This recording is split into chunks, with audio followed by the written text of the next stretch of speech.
Welcome to an overview of my website. Since our school uses Schoology and you need an account to access it, I want to make this quick video to show you the kinds of things that you would find on a website that I would create. I'm planning to create a website later this year since our school is moving away from Schoology that will include many of these similar resources.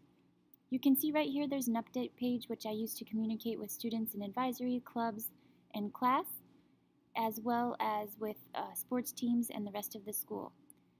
Today I'll show you my Spanish 3 page, which will show you the overall organization and show you some ways that I differentiate instruction, include authentic resources, and provide for scaffolding and review for students.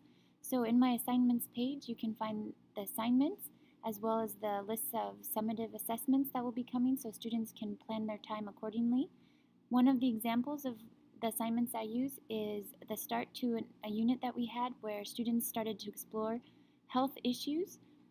In a typical assignment or a typical lesson, students are exposed to new vocabulary or grammatical structures. They have personalized questions, and then they can explore some resources.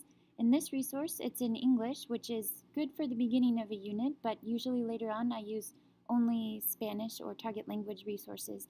This is good for building on what students already know and then developing some vocabulary and structures that they may not know. They're also using this to explore different concepts that they will later determine one that is particularly interesting to them and be able to use that as a basis for a project.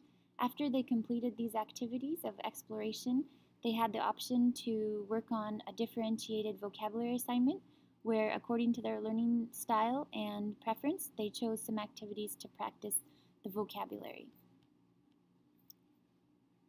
In the main page, you would also find the documents, which I use to organize the class and share important information and documents with parents and students.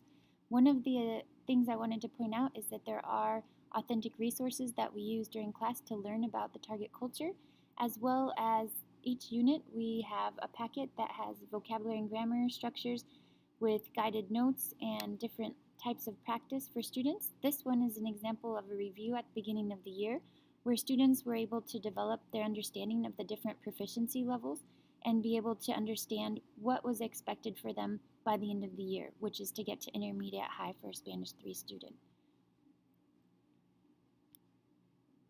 The final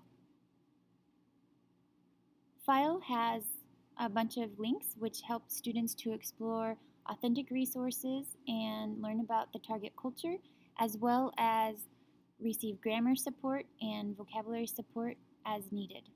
Thank you for watching, and please let me know if you have any questions.